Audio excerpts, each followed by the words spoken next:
1947 में आज़ादी मिली, पर असली भारत तब बना जब 552 रियासतें इस देश का हिस्सा बनने को तैयार हुई। और यह कमाल किसी और ने नहीं बल्कि सरदार वल्लभ भाई पटेल ने किया। एक ऐसे शख्स जिन्होंने यूनियन ऑफ इंडिया को सिर्फ एक आइडिया नहीं, हकीकत बना दिया था। So hello everyone, welcome back, welcome to part 34 of our Indian polity lecture series. And from this video we are going to start union and its territory. Union and its territory के ऊपर ये हमारा part 1 होने जा रहा है। So these are the topics which we are going to cover in this video. We will be starting with article number 1. Article number 1 में हमारे देश का नाम बताया गया है और चीज़ें हैं उसको भी हम देखेंगे। फिर हम देखेंगे फर्स्ट शेड्यूल के बारे में, temporary and transitional special provisions जो हैं उसको देखेंगे। Union of India versus territory of India के बीच में क्या डिफरेंस है उसको हम समझेंगे। आर्टिकल 2, आर्टिकल 3 हम देखेंगे एंड उनके बीच का डिफरेंस हम समझेंगे, क्योंकि यहाँ पे क्रिएशन ऑफ न्यू स्टेट्स की बात की गई है आर्टिकल 2 में भी, आर्टिकल 3 में भी। बट आर्टिकल 2 में किस स्टेट की क्रिएशन की बात की गई है और आर्टिकल 3 में किस स्टेट की क्रिएशन की बात की गई है, उसे क्लियरली समझना बहुत जरूरी है ताकि एग्जाम में हम कंफ्यूज ना हो। उसके बाद फिर हम देखेंगे article number 4 of Indian constitution. उसके बाद फिर बेरूबरी केस देखेंगे और उस केस के जजमेंट में सुप्रीम कोर्ट ने क्या कहा उसे समझेंगे।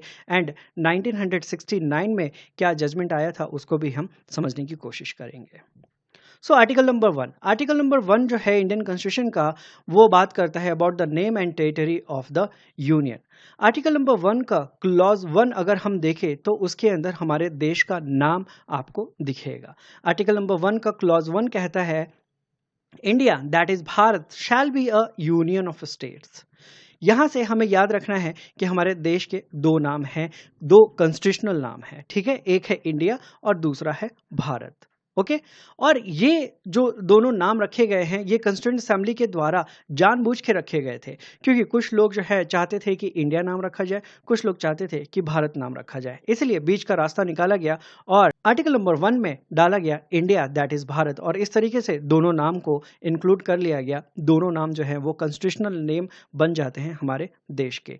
इंडिया जो है वो मॉडर्न नाम को रिफ्लेक्ट करता है, इंटरनेशनल यूजेस के लिए उसे यूज किया जाता है। एंड भारत जो है वो हमारे सिविलाइजेशन एंड हिस्टोरिकल कंटिन्यूटी को शो करता है। कॉन्स्टिट्यूशन जो है वो डिस्क्राइब करता है इंडिया को एज यूनियन ऑफ स्टेट्स।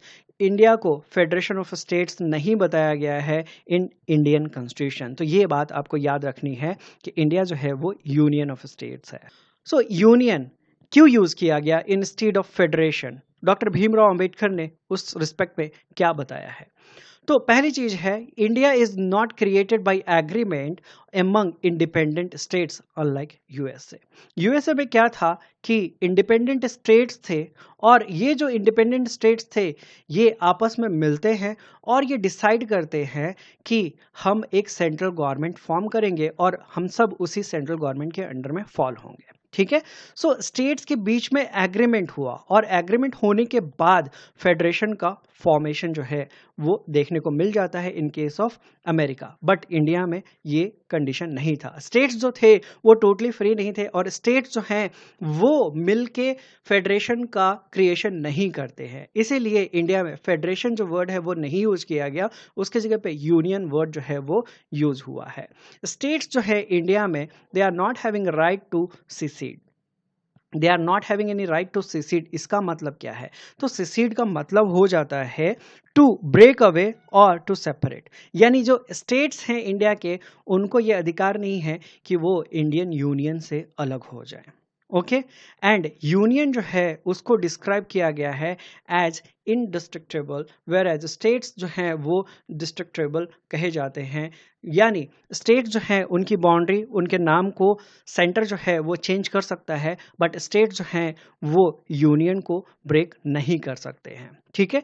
इसलिए इंडिया को क्या कहा जाता है? Indestructible union of destructible states. Okay और इंडिया में फेडरेशन का कौन सा रूप देखा जाता है? होल्डिंग टुगेदर का रूप जो है देखा जाता है। But in case of America हमें याद रखना है कि वहां पे indestructible union of indestructible states कहा जाता है। तो ये क्यों कहा जाता है इसको थोड़ी देर में हम समझेंगे। एंड यूएसए में जो फेडरेशन का फॉर्म है वो कमिंग टुगेदर का फॉर्म है, यानी स्टेट्स जो हैं वो इंडिपेंडेंट थे और वो मिल के साथ में एग्रीमेंट करते हैं कि हम एक फेडरेशन के रूप में एग्जिस्ट करेंगे, ठीक है। आर्टिकल नंबर 1 का क्लॉज 2 क्या कहता है? आर्टिकल नंबर 1 का क्लॉज 2 कहता है the states and the territories thereof shall be as specified in the first schedule.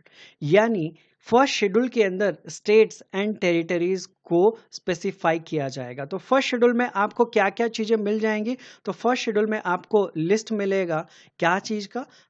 States का लिस्ट मिल जाएगा, देन यूनियन टेरिटरीज का लिस्ट मिल जाएगा, एंड इनके क्या टेरिटोरियल एक्सटेंट है, उन सारी चीजों की जानकारी first schedule of Indian constitution के अंदर दिया गया है। ओके, देन आर्टिकल 1 का क्लॉज 3 क्या कहता है? आर्टिकल 1 का क्लॉज 3 कहता है that territory of India includes, यानी टेरिटरी ऑफ इंडिया में क्या क्या इंक्लूड होता है वो आर्टिकल 1 का क्लॉज 3 बताता है। तो क्या क्या इंक्लूड होता है? टेरिटरीज ऑफ द स्टेट्स, यानी स्टेट्स की टेरिटरी जो है वो इंक्लूड होती है टेरिटरी ऑफ इंडिया में।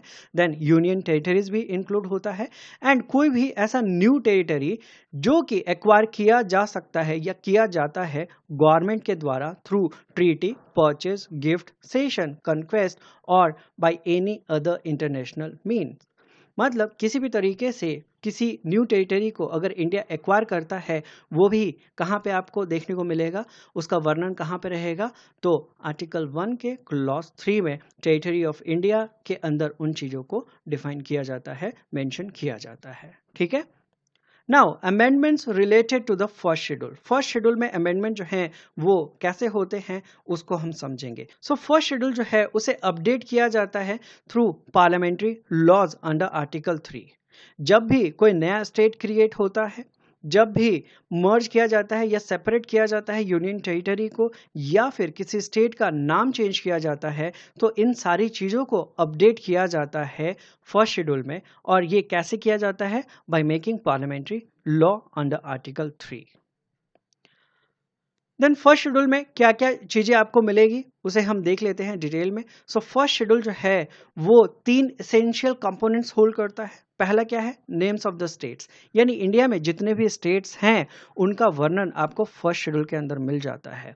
और साथ ही साथ फर्स्ट शेड्यूल जो है वो प्रोवाइड करता है territorial boundary of each state as recognised by the constitution. Okay, then second चीज क्या मिलता है? सेकेंड जो एसेंशियल कंपोनेंट है वो क्या है? Names of the union territories. Union territories का लिस्ट डिटेल जो है वो भी आपको फर्स्ट शेड्यूल के अंदर ही मिल जाता है। तो जब आप first schedule of Indian constitution देखेंगे तो आप पाएंगे कि एट प्रेजेंट हमारे इंडिया में 8 यूनियन टेरिटरीज हैं, तो उनका वर्णन वहां पे है। और साथ ही साथ टेरिटोरियल लिमिट जो है यूनियन टेरिटरीज के वो भी आपको वहां पे देखने को मिल जाता है। देन थर्ड जो एसेंशियल कंपोनेंट मिलता है वो क्या है?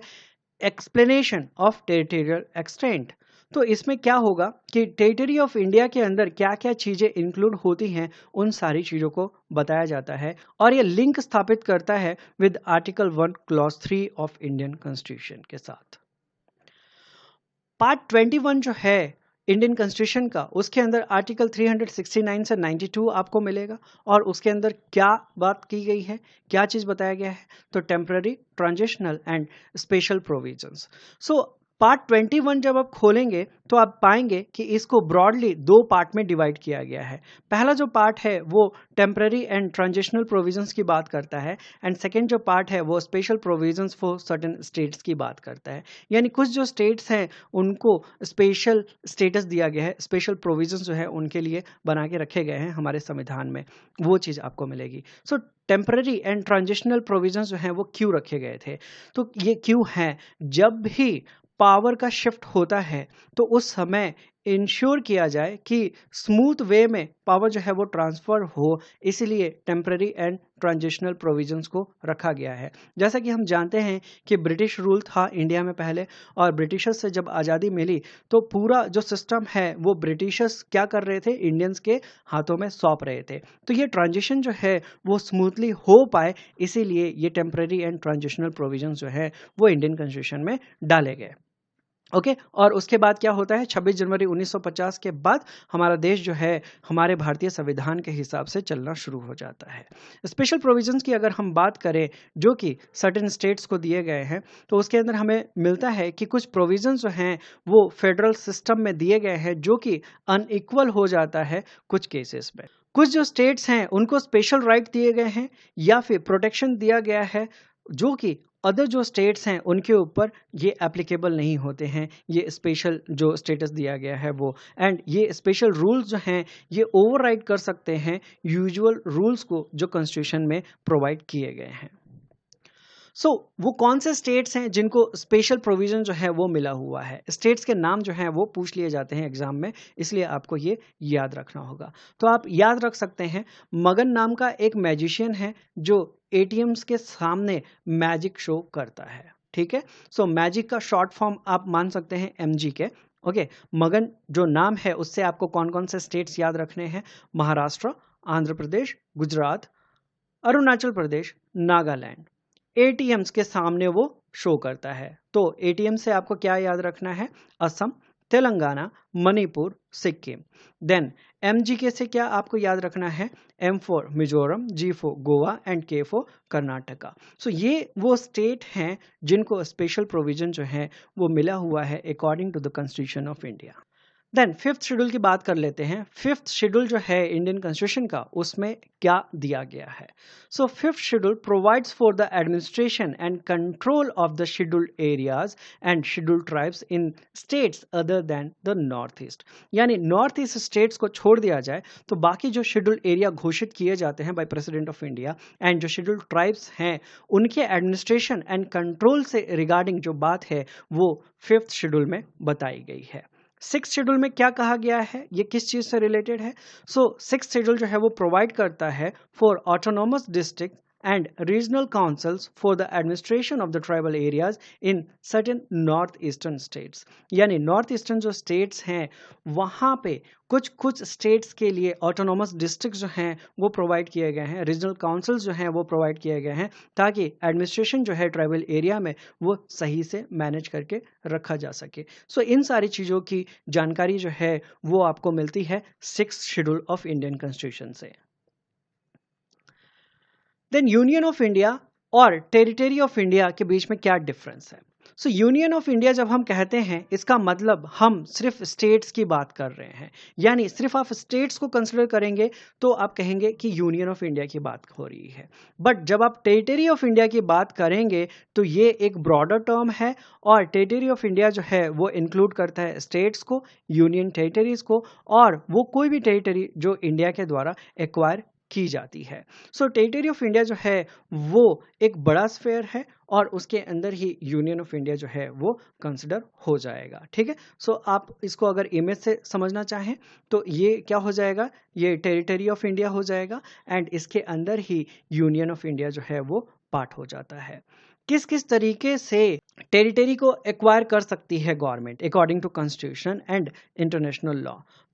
सेशन के through, occupation, conquest, subjugation, treaty, purchase, gift, lease, plebiscite या फिर executive action in boundary settlements. इन सब तरीकों से किसी भी टेरिटरी को इंडियन गवर्नमेंट जो है वो एक्वायर कर सकती है और अपने देश का हिस्सा जो है वो घोषित कर सकती है। देन आर्टिकल 2 के ऊपर आते हैं। आर्टिकल 2 बात करता है अबाउट एडमिशन और एस्टेब्लिशमेंट ऑफ न्यू स्टेट्स। तो यहाँ से आपको थोड़ा सा फोकस करना होगा क्योंकि बहुत सारे लोग जो हैं वो कंफ्यूज हो जाते हैं आर्टिकल 2 और आर्टिकल 3 के बीच में, बिकॉज दोनों जगह पे क्रिएशन ऑफ न्यू स्टेट्स की बात की जाती है। आर्टिकल नंबर 2 जो है वो कहता है दैट पार्लियामेंट में by law admit into the union और establish new states on such terms and condition as it thinks fit. मतलब यहाँ पे कहा जा रहा है कि पार्लियामेंट जो है वो लॉ बना के यूनियन ऑफ इंडिया में किसी भी टेरिटरी को इंक्लूड कर सकती है, उसको नया स्टेट जो है घोषित कर सकती है और टर्म एंड कंडीशन जो कि पार्लियामेंट के हिसाब से सही है उसको भी वो डिसाइड कर सकती है। ठीक है, आर्टिकल नंबर 2 जो है वो 2 पावर देता है। पहला पावर क्या है? Power to admit new states in the union. Union के अंदर नए स्टेट्स को एडमिट करने का पावर जो है पार्लियामेंट को आर्टिकल 2 से मिलता है।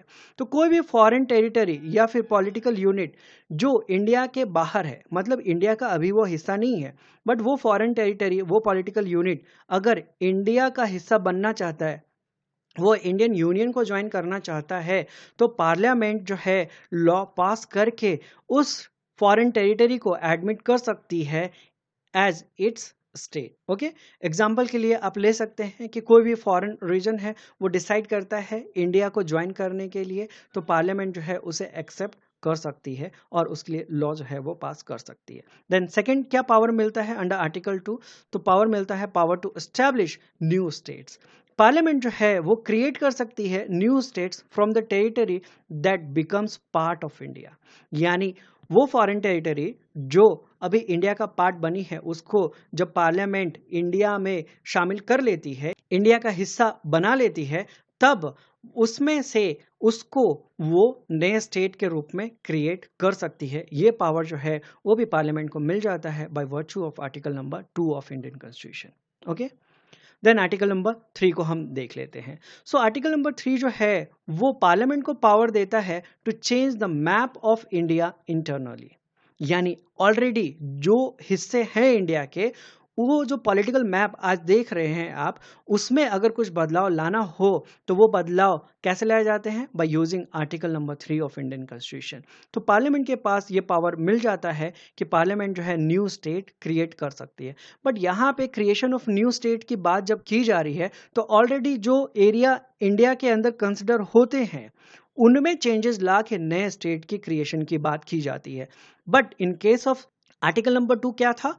वो एरिया जो इंडिया का पार्ट नहीं है, वो अगर शामिल होना चाहता है तो उसको शामिल किया जाता है अंडर आर्टिकल 2, और फिर न्यू स्टेट के रूप में उसको क्रिएट किया जा सकता है। ये आर्टिकल 2 में है। बट आर्टिकल 3 में क्या है कि ऑलरेडी जो एग्जिस्टिंग स्टेट है उसके अंदर ही उसकी बाउंड्री को चेंज करना हो या उसके नाम को चेंज करना हो, वो किया जाता है under article 3 of Indian constitution. ठीक है, सो नया स्टेट जो है किस तरीके से क्रिएट किया जाता है अंडर आर्टिकल 3? तो bye separating a part of existing state. Existing जो स्टेट है उसके पार्ट को सेपरेट करके नए स्टेट के रूप में क्रिएशन जो है वो किया जा सकता है।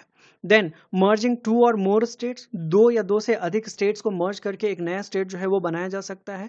By merging parts of state, कुछ पार्ट जो हैं स्टेट्स के लेकर और एक नया स्टेट जो है वो क्रिएट किया जा सकता है। या फिर combining any territory with a state, किसी टेरिटरी को किसी इंडियन स्टेट के साथ जोड़ के एक नया स्टेट जो है वो क्रिएट किया जा सकता है। साथ ही साथ आर्टिकल नंबर 3 के वजह से ही पार्लियामेंट को ये पावर मिल जाती है कि वो किसी स्टेट के एरिया को इंक्रीज कर सकती है, डिक्रीज कर सकती है, उसकी बाउंड्री को चेंज कर सकती है और उसके नाम को भी वो बदल सकती है।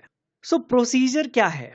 क्योंकि अगर ये चीजें करनी है तो एक प्रोसीजर भी फॉलो करना होगा। रैंडमली कोई भी सरकार बना के इन चीजों को चेंज नहीं कर सकता है। तो प्रोसीजर क्या है? तो सबसे पहले ये चीजें तभी इनिशिएट होंगी जब प्रेसिडेंट के द्वारा ये बिल जो है रिकमेंड किया जाएगा। स्टेट के क्रिएशन या नाम बदलने की या बाउंड्री चेंज करने की जो बिल है वो तब तक नहीं इंट्रोड्यूस किया जा सकता है पार्लियामेंट में जब तक प्रेसिडेंट का अप्रूवल ना मिला हो उस बिल को।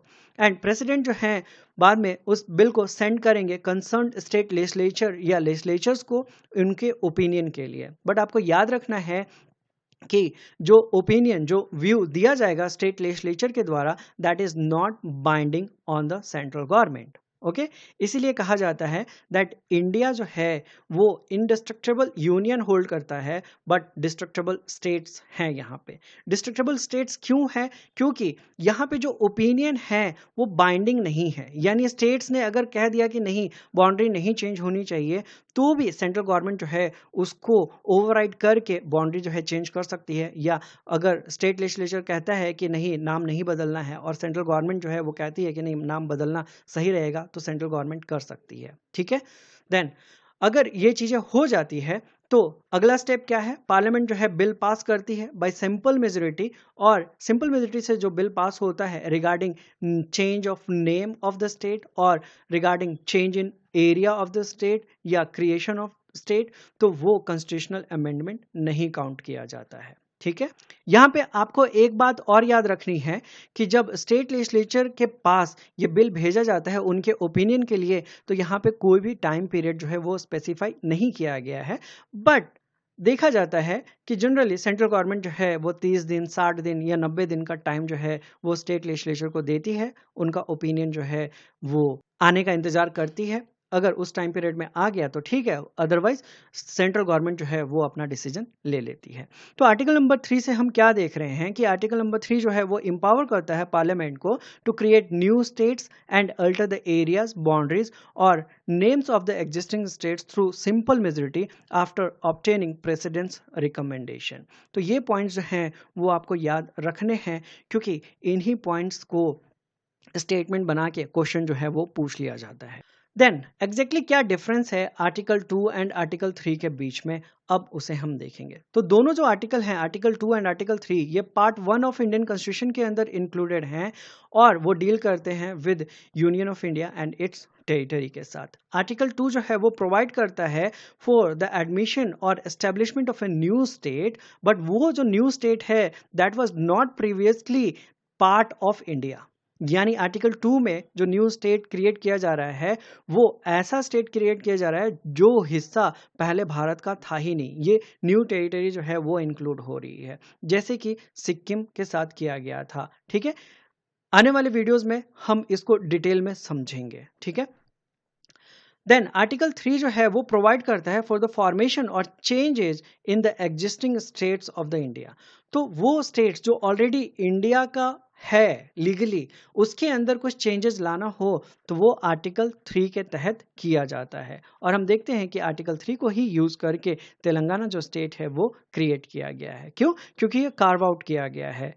एक ऑलरेडी स्टेट एग्जिस्ट कर रहा था, उसकी बाउंड्री को चेंज किया गया और डिसाइड किया गया पार्लियामेंट के द्वारा कि इसमें से एक नया स्टेट जो है वो हम बनाएंगे। Then article 4 of Indian constitution. So article 4 जो है वो डील करता है with laws made under article 2 and article 3 of the Indian constitution. So article 4 क्या कहता है कि जब भी नया स्टेट क्रिएट किया जाता है बाय पार्लियामेंट, मर्ज करके या फिर चेंज किया जाता है बाउंड्री को, या फिर नाम जो है स्टेट का बदला जाता है by using article 2 and article 3, then article 4 को यूज करके फर्स्ट शेड्यूल एंड फोर्थ जो शेड्यूल है उसको भी अपडेट करना होगा। फर्स्ट शेड्यूल में क्या है? List of states and union territory. तो नया स्टेट अगर क्रिएट हुआ है या फिर स्टेट का नाम चेंज किया गया है तो फर्स्ट शेड्यूल में उन चीज़ों का लिस्ट जो है वो एग्जिस्ट करता है। तो ऑब्वियस सी बात है कि उस लिस्ट को अपडेट करना जो है वो जरूरी हो जाता है। देन फोर्थ शेड्यूल जो है उसके अंदर क्या बताया गया है? तो राज्यसभा सीट्स के एलोकेशन की बात की गई है। तो जब नया स्टेट क्रिएट किया गया है तो क्या उनको रिप्रेजेंटेशन नहीं दिया जाएगा? राज्यसभा में दिया जाएगा। इसीलिए फोर्थ शेड्यूल को भी अपडेट करना जो है वो जरूरी हो जाता है और ये किया जाता है by use of article number 4 of Indian constitution. ठीक है, और साथ ही साथ पार्लियामेंट जो है उसको ये पावर मिल जाता है कि वो ऐड कर सकती है कोई भी ऐसा नेसेसरी प्रोविजन जो कि उस चेंज को इफेक्टिवली इम्प्लीमेंट करने के लिए आवश्यक है। तो हम देखते हैं कि आर्टिकल 4 जो है वो क्लियरली स्टेट करता है that any law passed under article 2 और article 3 even though it amends the first schedule और fourth schedule is not considered a constitutional amendment under article 368। ठीक है, सो आर्टिकल नंबर 4 को यूज करके ये जो अपडेट किया जाएगा फर्स्ट शेड्यूल फोर्थ शेड्यूल को, ये कॉन्स्टिट्यूशनल अमेंडमेंट नहीं होगा, ये भी सिंपल मेजोरिटी से पार्लियामेंट जो है बिल पास कर लेगी। पार्लियामेंट का मतलब राज्यसभा लोकसभा दोनों सदनों में ये जो बिल है पास होगा तो ही इसको इफेक्टिवली इम्प्लीमेंट किया जा सकता है। देन बेरूबरी केस का जजमेंट आता है 1960 में और बेरूबरी केस के जजमेंट में यह कहा जाता है that article 1 does not empower parliament to cede Indian territory. यानी बेरूबरी केस के जजमेंट में गवर्नमेंट को ये बोला गया, पार्लियामेंट को ये बोला गया कि आपके पास आर्टिकल 1 के थ्रू पावर है बट आपके पास ये पावर नहीं है कि आप इंडियन टेरिटरी को सीड कर दें। सीड कर दें इसका मतलब क्या हो गया? टू गिव अवे और टू सरेंडर और to transfer territory to any other country. यानी पार्लियामेंट जो है वो इंडियन टेरिटरी को किसी को दे नहीं सकती है, ट्रांसफर नहीं कर सकती है या सरेंडर नहीं कर सकती है। अगर ऐसा किया जाएगा तो उस चीज को कॉन्स्टिट्यूशनल अमेंडमेंट जो है वो माना जाएगा और स्पेशल मेजोरिटी से वो बिल पास होगा तो ही वो चीज जो है वो इम्प्लीमेंट होगा। तो इस तरीके से क्या रीइंफोर्स किया गया? Supremacy of the constitution and permanence of the union. Then 1969 में सुप्रीम कोर्ट का एक और जजमेंट आता है। उसके अंदर सुप्रीम कोर्ट क्या कहती है? सुप्रीम कोर्ट कहती है, if a boundary agreement with a foreign country only clarifies, interprets or demarcates the existing boundary and does not involve giving away Indian territory, then it does not require a constitutional amendment.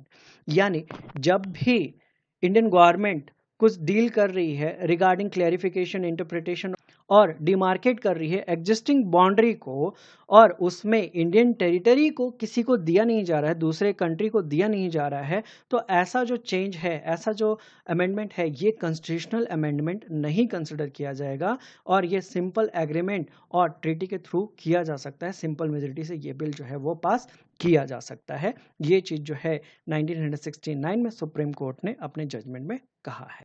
So that's all in this video. इस video में इतना ही रखते हैं, बाकी जो topics है वो आगे आने वाले वीडियोस में हम कवर अप करते रहेंगे। आपको अगर ये वीडियो पसंद आया होगा तो प्लीज़ वीडियो को लाइक कर दीजिएगा, वीडियो को शेयर कर दीजिएगा। कुछ डाउट्स रह गए हों तो आप कमेंट कर सकते हैं, एंड चैनल को आपने अभी तक सब्सक्राइब नहीं किया है तो प्लीज़ सब्सक्राइब कर लीजिए and hit the bell icon to get the latest notification. मिलता हूँ मैं अगले वीडियो में with remaining parts of union and its territory. Till then, take care. Bye bye. Thank you. Jai Hind.